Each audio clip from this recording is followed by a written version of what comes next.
فأنا ناصح لإخواني بالصدع بالحق تبيض وجوههم. السكوت في مسألة الحزبية يضرها، فاصدع بما تؤمر وأعرض عن المشركين. سلامي على دماج ورجالها والشيخ يحيى ودار العلم يا سعد بانيها. وأشهد أن محمدا عبده ورسوله. اللهم صل على محمد عبدك ورسولك وعلى آله وأصحابه أجمعين أما بعد. Baik, kita masih di muka surat 47 dari Syarah Aqidah Al-Qayrawaniyah. Dan kita masih di matenya sekarang, pembacaan isi dari kitab Imam Ibnu Abi Zaid Al-Qayrawani rahimahullahu ta'ala. Di bagian, ya ini sebenarnya kitabnya kitab fikih, tetapi muqaddimahnya memang berisi prinsip-prinsip akidah Ahlussunnah wal Jamaah. Baik, kata beliau, wa anna syuhada'a ahya'un 'inda rabbihim yurzaqun. Dan bahwasanya orang-orang yang mati syahid, mereka itu hidup di sisi Rabb mereka dalam keadaan mendapatkan rezeki. Siapa yang ingat dalilnya ya? Siapa yang ingat dalilnya orang yang mati syahid itu hidup di sisi Allah mendapatkan rezeki? Insya Allah anak-anak hafal semua. Wala tahsabanna, siapa yang melanjutkan? Ya. Aywa, bal ahya'un 'inda rabbihim yurzaqun.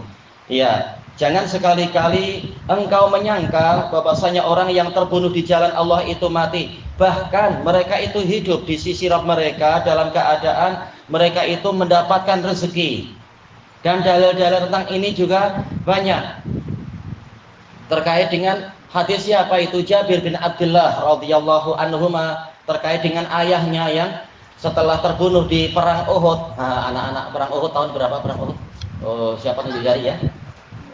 Tahun perang Uhud tahun 2. Siapa yang membantu? 3. Oh iya. Bulan apa? Perang Uhud bulan ya? Bulan Ramadan ya? Iya, bulan Syawal. Ayo, tak apa. Cuma bisa sebulan ya. Baik. Tatkala Abdullah itu terbunuh, Abdullah ibnu Haram, maka langsung diajak bicara oleh Allah Ta'ala dan mereka bergembira dan mereka menanyakan siapa yang akan menyampaikan keadaan yang bagus ini kepada saudara-saudara kita. Maka Allah mengatakan aku yang akan menanggung untuk menyampaikan itu. Maka turunlah ayat tadi. Wala tahsabannal ladzina qutilu fi sabilillahi amwata. Baik. Dan juga sebagaimana yang diriwayatkan oleh Imam Ibnu Mubarak. Ibnu Mubarak dalam Kitabul Jihad ada beberapa pembahasan tentang itu. Juga di dalam kitab siapa itu Imam Abu Bakar Asy-Syazi tentang orang yang terbunuh pada waktu perang di daerah Khawarizm. Yang ternyata mereka begitu mati menurut kita mereka langsung dibawa ke kebun-kebun surga menikmati makanan-makanan, minuman yang sedap, juga duduk di atas kursi-kursi emas dan sebagainya. Mereka betul-betul mendapatkan kenikmatan. Dan banyak sekali dalil-dalil tentang masalah itu dan cerita-cerita nyata tentang masalah itu. Baik. Wa arwahu ahli sa'adah baqiyatun na'imatun ila yaumi yub'atsun. Dan ruh-ruh orang yang berbahagia, yaitu orang yang beruntung, berjaya, itu kekal mendapatkan kenikmatan sampailah hari di mana mereka dibangkitkan. Ini orang-orang yang berbahagia yang mendapatkan husnul khotimah, penutupan amalan penutupan umur yang bagus. Sehingga di alam kuburnya itu senantiasa mendapatkan kenikmatan, makan dari buah-buah surga. Sebagaimana di dalam hadis yang diriwayatkan oleh Imam Ahmad di dalam Musnad beliau, dari guru beliau Imam Syafi'i, dari guru beliau Imam Malik, dari Az-Zuhri, dari Abdurrahman ibnu Ka'ab bin Malik radhiyallahu an, yaitu dari Abdurrahman dari ayahnya Ka'ab bin Malik. Rasulullah SAW bersabda, arwahu inna nasamatal mu'min ta'kulu min simaril jannah. Sesungguhnya ruh-ruh mukmin itu makan dari buah-buah surga. Jadi mereka beruntung, orang-orang mukmin, walaupun tidak sampai mati syahid, tidak mengapa, mereka akan mendapatkan kenikmatan sehingga hari kiamat. Hanya saja orang-orang yang mati syahid memang levelnya lebih tinggi kenikmatannya itu. Wa arwahu ahli syaqawah mu'adzabatun ila yaumiddin. Sedangkan ruh-ruh orang yang celaka akan disiksa sehingga hari mereka sehingga datangnya hari pembalasan. Ad-din al-hisab wal jaza. Ad-din, hari pemeriksaan dan pembalasan. Baik, ini ahlu syaqawah yang mutlaqah, yaitu orang kafir. Adapun orang mukmin yang berdosa, maka boleh jadi akan mendapatkan azab kubur. Sebagaimana di dalam hadis siapa itu? Samurah bin Jundub yang diriwayatkan oleh Imam Bukhari, juga diriwayatkan oleh Imam Muslim tanpa menyebutkan lafadznya, tentang apa? Sejumlah orang yang mendapatkan azab kubur. Di antaranya adalah orang yang tidur dari sholat, yaitu apa? Tidak sholat subuh. Maka dia selalu apa? Kepalanya dihempuk pakai batu sampai pecah. Dan itu terus-menerus berlangsung sampai hari kiamat. Baik. Berarti apa? Bukan hanya orang kafir. Boleh jadi orang yang punya iman juga mengalami itu. Misalkan yang dia tinggalkan hanya satu sholat. Kalau 5 sholat ya memang kafir. Baik, demikian pula disebutkan dalam hadis tadi, siapa juga yang mendapatkan azab kubur itu? Orang yang berdusta sehingga kedustaannya itu tersebar ke seluruh penjuru ufuk. Nah, mulutnya dirobek dengan cakar-cakar besi kanan dan kiri sampai hari kiamat. Demikian pula orang yang berzina akan dibakar di dalam tungku sampai hari kiamat. Demikian pula orang yang suka makan riba disuruh untuk berenang di sungai darah dalam keadaan mulutnya dipenuhi dengan bebatuan. Kemudian apalagi yang disebutkan di dalam hadis yang panjang itu tentang orang-orang tadi, ada beberapa orang-orang yang mengalami itu di alam kuburnya. Baik, demikian pula orang yang disiksa di alam kuburnya adalah orang yang berbuka puasa sebelum waktunya. Belum betul-betul matahari terbenam, dia langsung berbuka. Maka ini disiksa, dia dibalik, digantung terbalik, memakai urat kakinya sehingga berdarah-darah. Tidak dikatakan dia disiksa sampai hari kiamat. Ini kembalinya kepada masyiatillah. Terserah Allah apakah menyiksa sampai hari kiamat ataukah memberikan syafaat sebelum itu. Ini terserah Allah Ta'ala. Demikian pula yang disebutkan oleh Imam Ibnu Rajab Al-Hambali di dalam kitab beliau Ahwalul Qubur, tentang orang yang melakukan korupsi, walaupun sekitar korupsi makanan. Ternyata tatkala dia dikuburkan itu, selesai dikuburkan, tahu-tahu ada satu orang mengatakan, oh saya lupa ada cangkul yang tertinggal. Padahal cangkulnya ini pinjam ke orang lain, ini amanah. Ya sudah, maka digali lagi untuk diambil cangkulnya. Ternyata orang yang dikubur itu sudah dalam keadaan duduk dan dirantai. Naudzubillah. Nah, ketika kemudian mereka pulang, mereka tanya ke istri dari orang itu. Ditanya-tanya, akhirnya istrinya cerita, ini suaminya suka korupsi makanan. Bagaimana kalau korupsi yang lain-lain yang berjuta-juta, tentunya hukumannya boleh jadi akan lebih berat lagi. Dan seterusnya, azab kubur banyak sekali untuk orang yang merupakan ahlus syaqawah yang mutlak, orang kafir, dan juga boleh jadi untuk orang yang celaka tetapi kecelakaan yang sifatnya nisbiyah dari kalangan orang Islam. Dan ini terserah Allah untuk masalah orang Islam. Wa annal mu'minina yuftanuna fi quburihim wa yus'alun. Dan beriman bahwasanya kaum mukminin mereka akan diuji, yuftanun yubtalaun, ditanya fi quburihim, di dalam kubur-kubur mereka, wa yus'alun, mereka ditanya. Malaikat mana yang menanyakan di alam kubur? Ya, ingat namanya tak? Iya, Munkar dan Nakir, betul. Baik, apa warna malaikat tersebut? Ya, apa? Bukan, ya, hitam dan biru, betul. Sebagaimana yang diriwayatkan oleh Ibnu Hibban, sanadnya hasan. Azraqan aswadan, naudzubillah. Dan sesuai namanya ya, mungkar nakir, sama-sama apa? Isim maf'ul. Betul-betul ketibaannya itu tidak pernah dikenali. Iya, kita tak pernah tahu ada makhluk yang menakutkan seperti itu. Jelas apa? Hantu pocong kalah tuh. Ya, nggak ada apa-apanya ya. Baik. Jin-jin kalah semua, tak ada apa-apanya. Kata teman Ana dulu, dia mengatakan, yaitu dia pernah tengok jin. Katanya apa? Setengah wajahnya manusia, setengah wajahnya seperti terbakar.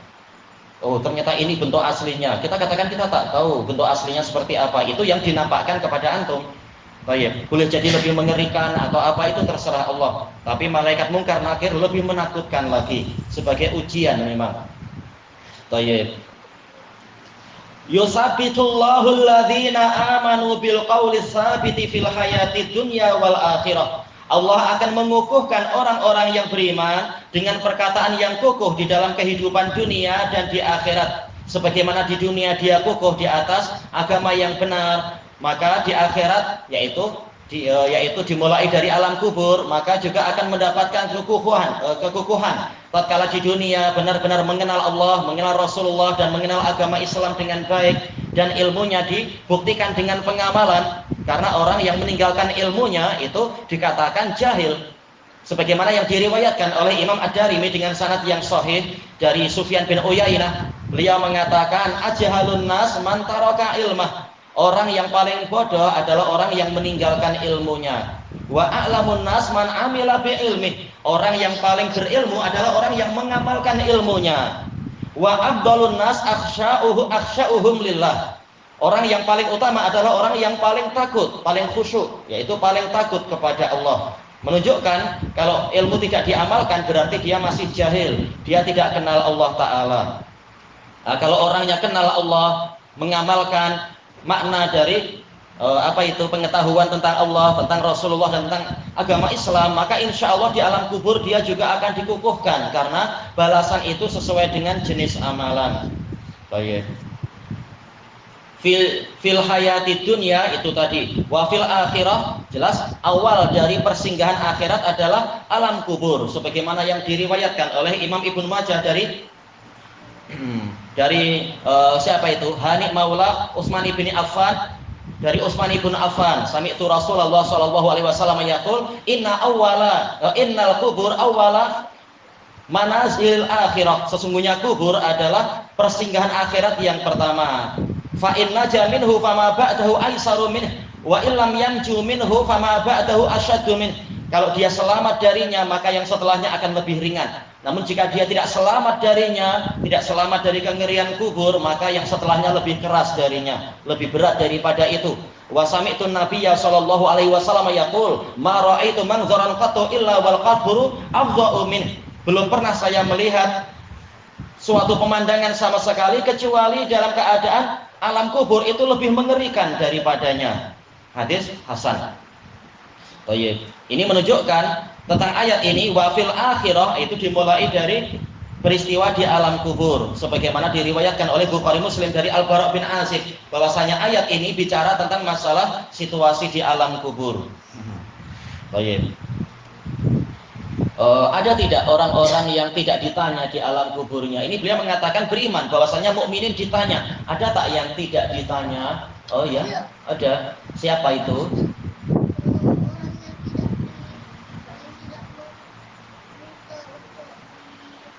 Itu pembahasannya lain, itu nanti di hari kiamat tidak ditanya orang yang tidak minta ruqyah dan sebagainya. Tapi untuk yang di alam kubur siapa yang tidak ditanya? Iya, orang yang mati syahid, betul. Oh ya, su'ila Rasulullah sallallahu alaihi wasallam, ya Rasulullah, ma balu syahid la yus'al. Wahai Rasulullah, kenapa orang yang mati syahid tidak ditanya? Rasulullah mengatakan kafa bi bariqati sayfi ala ra'sihi fitnah. Cukuplah kilatan pedang di atas kepala dia itu sebagai ujian. Ujian yang membuktikan memang dia setia dengan tauhid, siap mati syahid dan sebagainya. Baik. Siapa lagi yang selain orang mati syahid yang tidak ditanya di alam kubur? Siapa lagi kira-kira ya?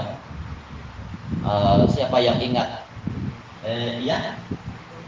Ya jelas para nabi dan rasul tidak akan ditanya. Rasulullah mengatakan biyayus alun. Mereka ditanya tentang saya. Jadi nabi itulah yang menjadi tolak ukur pertanyaan. Maka nabi tak perlu ditanya. Ada lagi tak? Siapa lagi yang tidak ditanya? Yaitu al-murabitun, orang yang berjaga di sempadan, yaitu mati dalam keadaan menjaga sempadan-sempadan perbatasan wilayah muslimin, walaupun matinya tidak mati tidak terbunuh, mungkin mati sakit atau memang sudah istilahnya mati biasa, tapi tatkala sedang berjaga-jaga di sempadan-sempadan wilayah kaum muslimin. Sebagaimana dalam hadis yang sahih, Rasulullah SAW telah bersabda, ribatu yaumin fi sabilillah khairun min syiyami syahrin wa qiyamih. Sesungguhnya berjaga-jaga satu hari saja di jalan Allah itu lebih baik daripada sholat sebulan dan puasa sebulan. Fa in mata fihi ujriya alaihi rizquhu wa ujriya alaihi amaluh wa uminal fatan. Kalau dia mati dalam masa penjagaan tadi, maka amalannya akan terus diperjalankan, dianggap dia beramal, terus beramal walaupun sudah mati, dan rezekinya juga akan terus diberikan pada dia. Di alam kubur terus mendapatkan rezeki, dia tidak mati memang sebenarnya. Wa uminal fatan, dia akan diberi keselamatan dari dua malaikat yang bertanya. Jadi memang dia tidak ditanya. Berarti ada tiga ya yang telah kita dapatkan, para nabi dan rasul, orang-orang yang mati syahid, dan juga orang yang mati dalam keadaan menjaga sempadan-sempadan kaum muslimin itu, perbatasan wilayah kaum muslimin. Yang keempat, kata Ibnul Qayyim, adalah as-siddiqun, orang yang sangat jujur dan membenarkan ajaran Nabi. Kalau syuhada saja tidak ditanya, apalagi yang lebih tinggi levelnya daripada syuhada, yaitu para siddiqun. Ini dalilnya dalil qiyas. Kita lanjutkan. Qala al-Imam Al-Qayrawani rahimahullah, wa anna 'alal ibadi hafadzatan yaktubuna a'malahum. Dan beriman bahwasanya para hamba Allah itu memiliki para penjaga, para pengawas yang mencatat amalan-amalan mereka. Hafadzah wazan fa'alah, yaitu jamak taksir. Seperti apa? Misalkan kafarah, orang-orang kafir, fajarah, orang-orang jahat. Apalagi yang polanya wazan fa'alah, pasar, apa bahasanya pasar ya, orang-orang pasar. Bahasa Arabnya apa? Jamak taksir orang-orang pasar. Siapa yang membantu? Orang-orang pasar. Bahasa Arabnya apa? Boleh pakai wazan tadi fa'alah, yaitu sawaqah. Sawaqah boleh juga dengan wazan fu'alun, seperti apa? Suwaqah, orang-orang pasar. Nah, ini wazan fa'alah, hafadzah, yaitu para penjaga, para pengawas. Wazan fa'alah yaitu dengan pola jamak taksir. Yaktubuna a'malahum, mencatat amalan-amalan mereka. Wala yasqutu syai'un min dzalika an ilmi rabbihim, dan tidak gugur sedikit pun dari amalan-amalan tadi dari pengetahuan Rabb mereka. Jelas Allah Maha tahu. Kalau Allah Maha tahu, kenapa Allah masih menyuruh malaikat mencatat? Ini sebagai penegakan hujjah nanti di hari kiamat. Allah menghukum bukan semata-mata karena pengetahuan dia, tapi ada buktinya, ada buku catatannya. Memang Allah Ta'ala Maha adil. Allah menutup segala pintu udzur nanti. Banyak. Bahkan apa? Tatkala ada orang mengatakan, ya Allah, bukankah engkau berjanji bahwasanya tidak ada penganiayaan pada hari ini? Engkau tidak menganiaya siapapun. Ya Allah, hari ini saya tidak mau ada saksi kecuali diri saya sendiri. Kata Allah, boleh, saya akan mengirimkan kepadamu saksi dari dirimu sendiri. Maka dia berpikir, siapa dari diri saya sendiri yang akan jadi saksi? Ternyata apa? Al-yawma nakhtimu ala afwahihim wa tukallimuna aydihim wa tashhadu arjuluhum bima kanu yaksibun. Pada hari ini kami menutup mulut-mulut mereka dan tangan-tangan mereka berbicara kepada kami, juga kaki-kaki mereka menjadi saksi atas apa yang mereka perbuat. Ternyata tangan dan kaki menjadi saksi. Bahkan apa? Berbicara dan seterusnya. Sebagaimana bahkan apa? Kulit-kulit juga berbicara, sampai orang-orang itu bertanya, lima syahidtum alaina, kenapa kalian bersaksi terhadap kami? Qalu antaqanallahu alladzi antaqa kulla syai'. Maka kulit-kulitnya mengatakan, Allah lah yang menjadikan kami bicara, adalah zat yang menjadikan segala sesuatu itu mampu bicara. Apa yang menjadi sisi pembahasan di sini? Betul-betul nanti di hari kiamat Allah Ta'ala menutup segala pintu yang mungkin akan dipakai oleh orang-orang untuk lari dari hukum. Ternyata segala persaksian ada, saksi-saksi itu banyak. Bahkan bumi pun jadi saksi. Bumi jadi saksi tak nanti di hari kiamat terhadap amalan orang-orang, jadi saksi tak? Iya betul. Siapa yang ingat dalilnya bumi jadi saksi? Bumi jadi saksi. Allah Ta'ala mengatakan apa itu? Idza zulzilatil ardu zilzalaha wa akhrajatil ardu asqalaha wa qala al insanu ma laha yauma idzin tuhaddisu akhbaraha. Pada hari itu bumi akan menceritakan berita-beritanya. Baik. Jadi bumi pun akan menjadi saksi. Maka tidak ada alasan untuk orang mengatakan ya Allah ini silap, tak ada saya berbuat macam ini. Akan banyak saksi nanti, naudzubillah. Demikian pula kalau kita berbuat kebaikan walaupun seukuran dzarrah, walaupun tersembunyi di gelapnya malam dan sebagainya itu, maka kalau itu ikhlas pasti Allah akan mendatangkannya. Walaupun kita tidak memviralkan di entahlah di mana-mana itu alat-alat media masa sekarang, Allah yang jadi saksi, para malaikat jadi saksi, kebaikan akan didatangkan. Tidak akan ada yang terluputkan. Wa anna malaka, oh ini pembahasan baru berarti ya. Wa anna malakal mauti yaqbidul arwaha biidni rabbih. Dan beriman bahwasanya malakul maut mencabut, mengambil ruh-ruh dengan seizin Rabb-nya. Hadis yang terpanjang dalam masalah ini hadis siapa ya? Masalah alam kubur itu. Hadis siapa? Al-Bara bin Azib yang diriwayatkan oleh Imam Ibnu Abi Syaibah, Imam Ahmad dan Abu Dawud. Terkait dengan masalah ini, tentang hamba yang mukmin bagaimana masalah pencabutan nyawanya, tentang hamba yang kafir bagaimana pencabutan nyawanya. Ini semuanya adalah dengan seizin Allah Ta'ala. Wahum la yufarritun. Dan para malaikat yang mengurusi ruh, mereka tidak melengahkannya, tidak akan terlambat sedikit pun, dan tidak akan apa istilahnya, dipercepat dari apa yang Allah Ta'ala tugaskan. Dan yang roh yang sudah dicabut tak mungkin untuk dikembalikan lagi. Baik. Tidak seperti dalam cerita apa itu manaqib Syekh Abdul Qadir Jailani. Di antara manaqib beliau adalah tatkala ada keluarga yang sedih karena anggota keluarganya dicabut oleh malakul maut, minta Syekh Abdul Qadir untuk tolong dikembalikan. Kami tak rela dia mati. Ya sudah, akhirnya apa? Syekh Abdul Qadir terbang mengejar malakul maut, entah naik Air Asia kah, naik apa itu tak tahu. Ya, dikejar, dihadang, maka terjadi kegaduhan antara Syekh Abdul Qadir dengan malakul maut. Saking gaduhnya sampai apa? Kantong-kantong nyawa itu lepas, terbuka, roh-roh banyak yang kembali. Ini kesaktian Syekh Abdul Qadir kata orang-orang. Naudzubillah, Syekh Abdul Qadir tak mungkin berbuat jahat macam itu, menentang ketetapan Allah Ta'ala. Ini namanya cerita manaqib Syekh Abdul Qadir. Diyakini barang siapa membaca ini dari awal sampai akhir, orang yang sakit di rumahnya akan sembuh katanya. Ini yang banyak kesyirikan jadinya. Baik, malakul maut menjalankan tugas dari Allah Ta'ala dan tak mungkin berbuat zalim, dan tak mungkin tugasnya itu mampu diinterupsi oleh satu makhluk pun.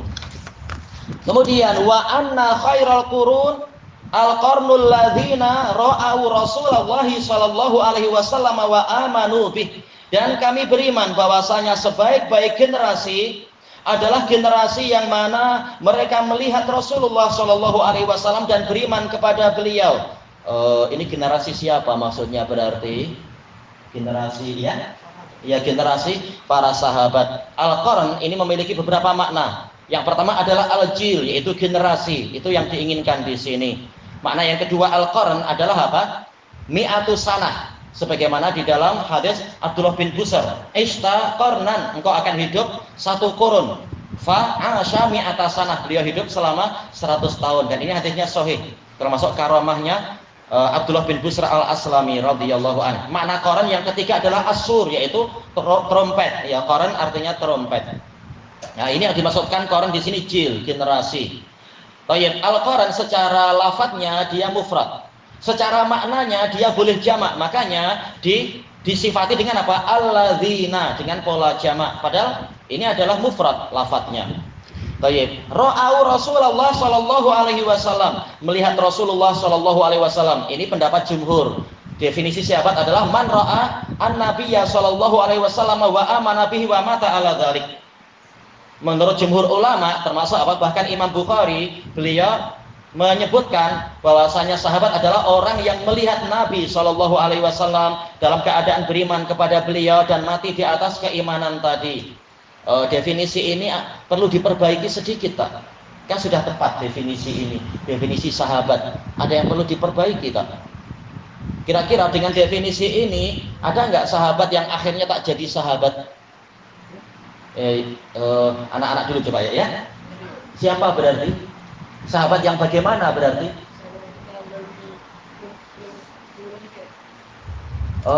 Bukan itu yang dimaksudkan. Nah, itu nanti pembahasannya setelahnya sedikit. Abdul Fatah coba, kenapa? Siapa yang berarti tidak masuk dalam definisi sahabat? Kalau definisi sahabat adalah orang yang melihat Nabi, ada nggak yang akhirnya jadi tak berjaya jadi sahabat kalau macam itu?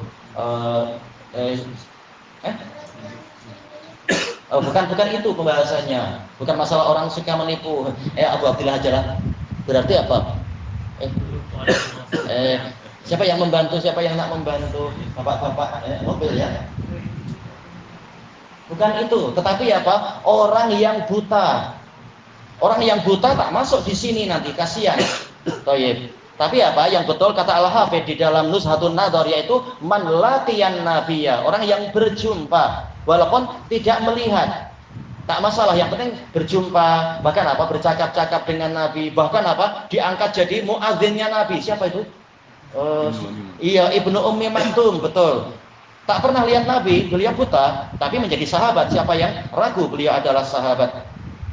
Ini menunjukkan walaupun ini pendapat jumhur, tidak selalu kalam jumhur itu benar. Jumhur tetap manusia biasa, bukan sampai tingkat ijma. Bahkan walaupun ini didukung oleh Imam Bukhari, tetap apa? Ternyata hujah yang lain lebih kuat di sini. Kembalinya kepada kekuatan hujah, bukan pada kebesaran orang. Siapa lagi sahabat yang tidak pernah lihat Nabi, tapi jelas sahabat? Berarti apa? Buta. Siapa lagi selain Ibnu Ummi Maktum? Siapa yang tahu? Insya Allah banyak yang tahu, cuma mungkin lupa. Ya, Waraqah bin Naufal itu betul. Beliau buta, betul. Dan telah dinukilkan oleh sejumlah ulama, beliau termasuk sahabat. Dinukilkan oleh Ibnu Sakan, dinukilkan oleh Ibnu Abdul Bar, dan juga Ibnul Asir. Kenapa? Walaupun Nabi Muhammad waktu itu belum diangkat jadi Rasul, tapi kan beliau sudah apa diangkat jadi nabi dengan apa? Surat Al-Alaq. Maka Waraqah juga sahabat, walaupun tidak jumpa Nabi tapi sudah bicara-bicara dan beriman. Terbukti beliau memang beriman. Juga apa? Ayah dari Abu Bakar As-Siddiq. Siapa ayah dari Abu Bakar As-Siddiq? Ya. Siapa? Abdul Wahab. Sebentar. Abu Bakar sendiri siapa namanya? Abu Bakar. Nah, dengan itu akan ketahuan. Siapa nama Abu Bakar? Ingat tak? Ya. Abu Bakar namanya Abdullah. Nah, berarti nama ayahnya? Bukan segitulah. Abu Bakar Abdullah, nama ayahnya ya. Utsman, betul. Karena apa? Abu Bakar namanya siapa? Abdullah bin Utsman bin Amir bin Amr. At-Taimi Al-Qurashi. Nah, ayahnya yaitu Abu Quhafah. Utsman bin Amir, beliau ini buta. Dan beliau masuk Islam waktu Fathu Makkah, jumpa Nabi. Nabi mengatakan yaitu apa? Ghayyiru hadza wajtanibus sawat. Rubah ini karena apa? Rambutnya sangat putih. Disuruh untuk merubah, menyelisihi ahli kitab. Ahli kitab pendetanya suka menampakkan putihnya rambut. Nabi menyuruh untuk mengganti, tetapi jauhilah warna hitam. Baik. Jelas apa? Uban ini menjadi cahaya mukmin di hari kiamat, sebagaimana di dalam hadis yang diriwayatkan oleh Imam Ahmad. Tetapi apa? Disuruh untuk diwarnai, pakai warna terserah lah, mungkin warna emas atau warna merah, jangan warna pelangi, banyak sangat itu. Satu warna baik. Oranye boleh tak apa? Baik. Berarti apa? Yang betul adalah yaitu yang menjumpai Rasulullah, bukan hanya melihat tapi menjumpai dan beriman kepadanya. Walaupun ini pembahasan yang disebutkan oleh Khalid tadi betul, walaupun dia sempat mungkin apa mengalami kemurtadan misalkan, yang penting setelah itu dia rujuk kembali, maka dia tetap jadi sahabat seperti Al-As'as ibnu Qais radhiyallahu an. Faja'alahu ini silap kena angin tadi. Wasummal ladzina yalunahum. Kemudian generasi yang menyusuli mereka atau setelah mereka. Berarti generasi mana ini? Generasi kedua dikatakan apa? Generasi kedua ya. Iya, tabi'in. Summal ladzina yalunahum, kemudian yang setelah mereka. Generasi ketiga dipanggil apa? Ya. Atba'ut tabi'in. Generasi sahabat itu berhentinya pada tahun berapa? 110 Hijriah. Dengan wafatnya sahabat yang terakhir. Siapa sahabat yang terakhir ya? Amir bin Wasilah radhiyallahu an. Generasi kedua tabi'in yaitu 210. Cuma alal khilaf siapa yang paling akhir. Generasi ketiga 310. Nah, itulah yang dikatakan sebagai apa? Sebagai al-mutaqaddimun. Kata Imam Az-Zahabi rahimahullah taala dalam Al-Muqidhah. Nah, yang setelahnya dikatakan mutaakhirun.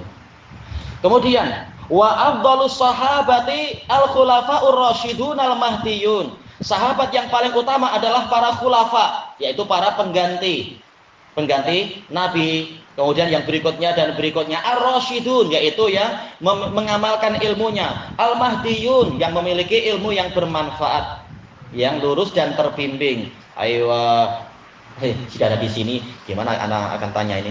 Abu Bakar tadi, Abdullah bin Utsman, Umar, kunyahnya Umar, ya, Halim. Abu Hafs, lakopnya Umar siapa tunjuk jari? Dijuluki apa Umar? Dijuluki apa? Beliau Abu Hafs betul. Siapa? Ya Al-Faruq, betul, yang menjadi pembeza. Kemudian siapa? Summa Utsman. Siapa nama bapaknya Utsman? Nama bapaknya Utsman. Iya Affan, betul. Al-Qurashi, beliau dari Bani Abdis Syams. Abu siapa? Utsman bin Affan Abu siapa? Ini mumpung ada anak-anak kita terus saja. Biar lama-lama hafal ya. Insya Allah bapak-bapak pengalaman lebih banyak. Baik. Utsman bin Affan Abu siapa? Kunyahnya 3, paling kemungkinan salah kecil. Coba siapa yang berani mencoba? Kunyahnya 3, ya. Apa? Abu Abdurrahman boleh. Ya, sama cari lah yang lain, ya. Abu Abdillah betul. Ayo. Kemudian julukannya apa berarti Utsman? Dzunurain betul. Summa Ali, Ali bin Man, Ali bin siapa? Ali bin Abdi Manaf dong, Ali bin Abi Thalib betul. Abdul Manaf bin siapa? Bukan lah. Ya. Abdul Muttalib. Iya. Ali bin Abi Thalib Abu siapa? Ali bin Abi Thalib Abu. Ya. Ya, yang kuat. Bukan. Ali bin Abi Thalib Abu apa? Bukan, sedikit lagi. Itu apa? Laqab ala surati kunyah. Boleh Abu Turab. Abu siapa? Yang ingat nama anaknya. Iya, Abdul Hasan, betul. Abdul Hasan. Julukannya Ali apa ya? Aywa. Iya, singa hutan, Haidarah. Aywa. Radhiyallahu anhum ajmain. Kita tambah sedikit lagi. Wa alla yudkara ahadun min sahabatir Rasul sallallahu alaihi wasallam illa bi ahsani dzikr. Dan kami beriman bahwasanya satu orang pun dari sahabat Rasulullah Shallallahu Alaihi Wasallam tidak boleh disebut kecuali dengan penyebutan yang paling baik. Ya, tidak boleh dihinakan, dicaci maki, seperti kebiasaan orang-orang Syiah Rafidhah, kebiasaan Husi itu yang tahu-tahu naik jadi pahlawan Islam. Gimana pahlawan Islam? Mereka menginjak-injak Quran macam itu. Auzubillah. Gimana akan membebaskan apa itu Masjid Baitul Maqdis? Sementara apa di Yaman aja lebih dari 16 masjid dia letupkan. Macam mana itu? Gereja dia di sana tidak diapa-apakan. Gerejanya Yahudi. Kalau gereja Nasara anak tak tahu, tapi gereja Yahudi dibiarkan. 16 masjid dihancurkan. Nah, gitu akan apa? Menolong Baitul Maqdis. Naudzubillah, penipu besar. Nah, tak boleh menyebut sahabat kecuali dengan yang penyebutan yang paling baik. Wal imsaku amma syajara bainahum, dan menahan diri dari perselisihan yang terjadi di antara mereka. Wa annahum ahaqqun nasi ayyul tamasalahum ahsanul makharij, dan beriman bahwasanya para sahabat itu adalah orang yang paling berhak untuk dicarikan jalan keluar yang terbaik. tatkala terjadi perselisihan antara Ali dengan Muawiyah, kita datangkan uzurnya. Ali ada uzur, beliau sudah dibaiat, beliau ingin menegakkan hukum, tetapi beliau perlu kekuatan, beliau perlu semua orang bersepakat, sehingga mudah, senang untuk menghukum orang-orang Khawarij yang bersembunyi di pasukan beliau itu. Tapi Muawiyah, walaupun Nabi menyalahkan, tetapi beliau ada uzur. Karena apa? Beliau ya namanya sedang sedih. Siapa tak sedih? Sedang di Syam sana berperang melawan orang-orang Romawi, tahu-tahu datang Nu'man bin Bashir dari Madinah mendatangkan apa? Mendatangkan darah Nailah bintu Farafisah, istrinya Utsman. Dengan apa? Di darah itu ada, di kain itu ada darah Utsman, darah Nailah, dan jarinya terpotong, jarinya istrinya itu demi membela Utsman. Dan diberitahu bahwasanya Utsman, pakciknya Muawiyah, itu terbunuh. Siapa yang tak marah? Pakciknya dibunuh secara jahat macam itu, secara kejam. Ya jelas beliau marah. Beliau menuntut balas. Beliau adalah waliyul maqtul. Jadi beliau ada uzur. Walaupun tetap hadis-hadis yang ada menunjukkan beliau keliru dalam ijtihadnya, tapi ada uzur. Apalagi jaraknya jauh antara Syam dengan Madinah. Berita-berita yang tepat itu susah, perjalanan jauh. Waktu itu Maxim tak sampai sana, gimana untuk nulis WhatsApp, susah. Jangankan Maxim ya. Oh, iya. Jadi mendapatkan uzur. Demikian pula perang antara Aisyah dengan Ali, itu juga ada uzur. Tidak ada satupun dari mereka yang berniat berperang. Mereka ingin berdamai, tapi tahu-tahu orang Syiah, orang Khawarij yang menembakkan panah di malam hari, sehingga pasukan saling bertempur. Menyangka ini ternyata pasukan yang sana berkhianat. Katanya sepakat untuk berdamai, tahu-tahu kenapa kami ditembaki dengan panah? Ternyata Khawarij yang berbuat itu. Jadi kita datangkan uzur. Wa yudhanna bihim ahsanal madzahib, dan mereka disangka dengan persangkaan yang paling baik madhab, yaitu apa? Persangkaan atau keyakinan. Ilahuna wallahu a'lam. Subhanakallahumma wa bihamdika la ilaha illa anta astaghfiruka wa atubu ilaik. Walhamdulillahirabbil alamin. Jazakumullahu khairan. Oh ya.